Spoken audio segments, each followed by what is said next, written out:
Do you have a plan to communicate with your family and others in a crisis situation?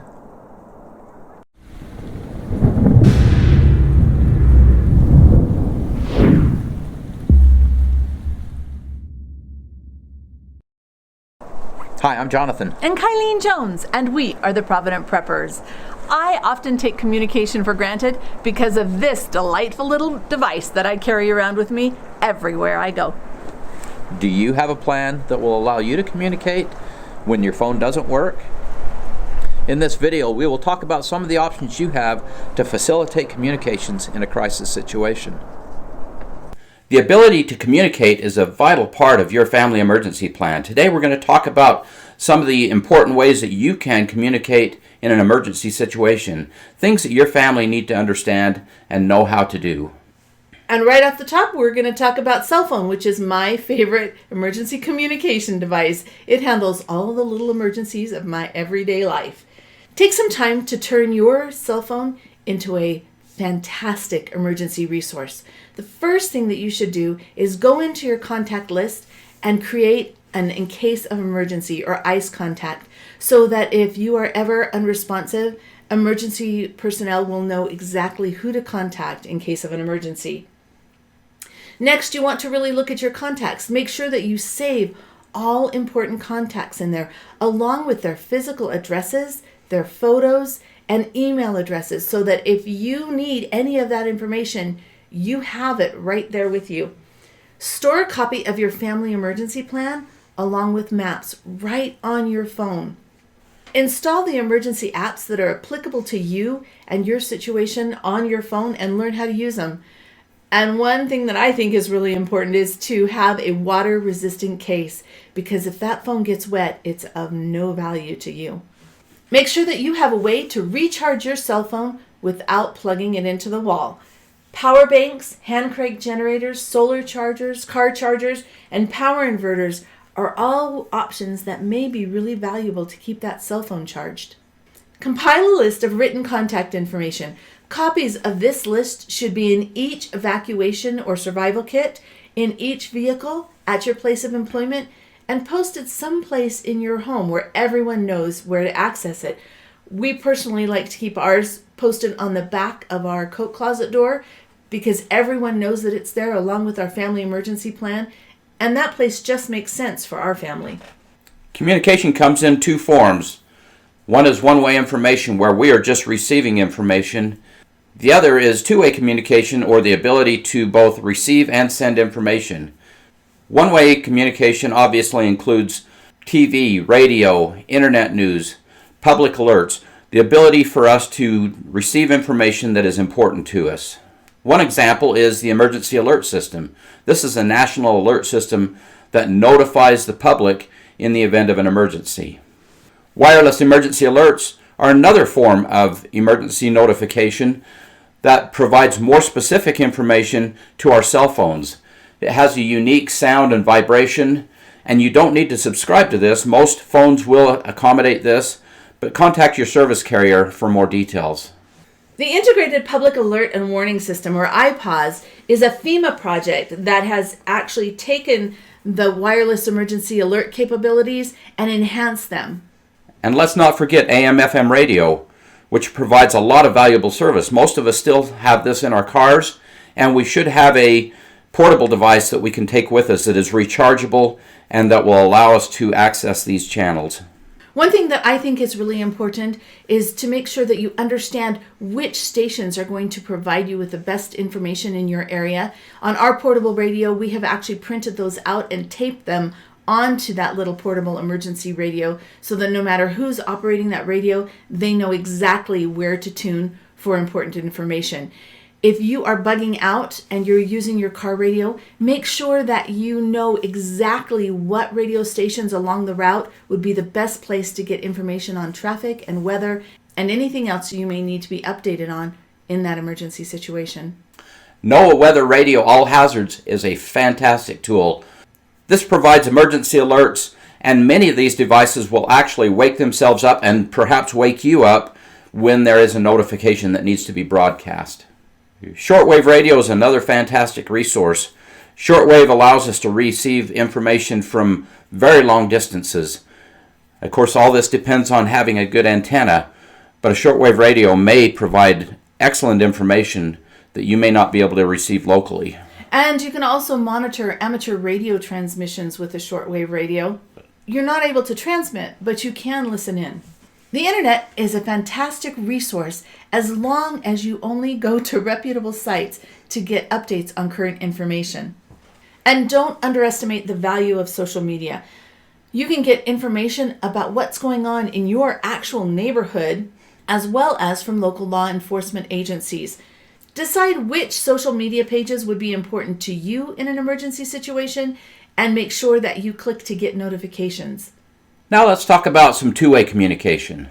Two-way communication is important so that you can both receive that information and send information. This is the only way that you will be able to send out information and get the help that you need or update others on the current situation in your local area.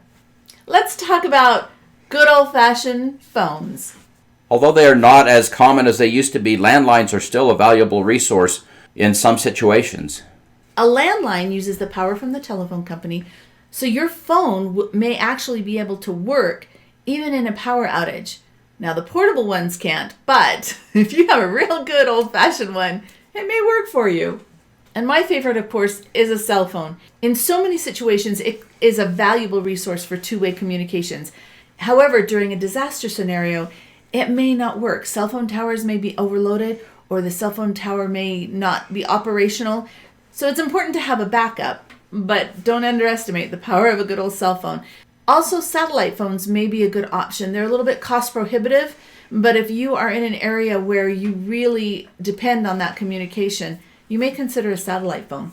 Voice over Internet Protocol, or VoIP, is a very common way to use the internet for two-way communication. Skype is an example of VoIP that uses video as well as voice. Many businesses now rely solely on VoIP for their communications. It would be a great way to communicate as long as your internet is working. Two-way radio provides the capability of communication even when power and other communication resources are not available. Here you can see our friend Lauren Chandler in his ham shack. Family radio service, or FRS radios, are a great resource for families to be able to use, or anyone for that matter. These are very simple to use. They don't require any license. We would give these to our kids when they are going out to walk the dogs or whatever, just to give them the chance to communicate and get used to it, because it can be a little frightening being on the air. But the more you use them and the more that you practice with them, they become very easy to use. It's important to note on your family emergency plan both the channel and the privacy codes that your family has selected to use. The General Mobile Radio Service, or GMRS, are very similar to the FRS, but they are more specialized and they do require a license, which is why many people choose not to use them. This is still a great option if you choose to use them. And the range is limited. That's one of the things that we learned in our experimenting, is that it may say that it will go for 25 or 30 miles, but realistically, we were only getting, 3? That's right. If we were talking across flat land without any terrain or buildings, we could get maybe 5 miles, but generally it was shorter, especially in neighborhoods or other places where there's terrain. If you notice, these are GMRS and FRS radios, so they could be used both as family band or as the General Mobile Radio Service. The difference is the frequency that you are allowed to use with or without the license. Citizen band radio is another option. These are commonly used by truckers, but it's also very much an option for you and your family. They don't require a license. They do have generally a little longer range than the FRS or GMRS radios, and may provide you with a good solution. My favorite form of emergency communication is amateur radio, or ham radio. This does require you to get a license, but that license is not really that difficult to get. If I can get it, anybody can get it. And it's fairly inexpensive. Some of the equipment is very expensive, but you can also get some of the lower end units that still function very well for very reasonable amounts of money. Amateur radio is a fantastic resource and gives you the ability to be part of the solution. And getting your license may be a lot easier than what you might think. We'll put a link in the notes to a website that can help you locate the local ham radio groups in your area.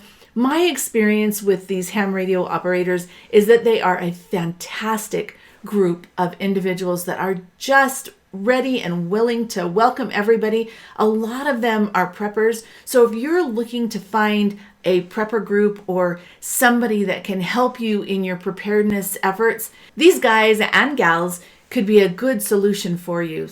As we've mentioned, all of these devices do require energy to run them. So make sure that you have whatever backup device you need to keep your gear operating. Your equipment is at risk in either a natural or a man-caused EMP or electromagnetic pulse event. We chose to use an old microwave with the cord cut off as a means of protecting some of our equipment. There are also EMP bags on the market that provide an easy source of protection to put your equipment in when not in use. The bottom line is communication saves lives. It is so important for us to be able to communicate, both to receive information and the ability to have two-way communication in a crisis situation. And we want to give a shout out to our amateur radio friends. On a daily basis, they do so much good in this world in helping provide communication support to sheriff's offices, other law enforcement, and to the public in general. We invite you to Google the Provident Prepper, a prepper's guide to communicating in an emergency, for more details and information. Take a look at our YouTube channel for some other good information, including 25 top prepper skills, which includes radio, and family emergency plan, which includes your ability to communicate in an emergency situation. Communication is an important part of your family emergency plan. Take time now to figure out how you are going to be able to gather critical information and get the help that you need when disaster strikes. And now for the question of the day. How are you planning to communicate in a crisis situation? Comment below, and thanks for being part of the solution.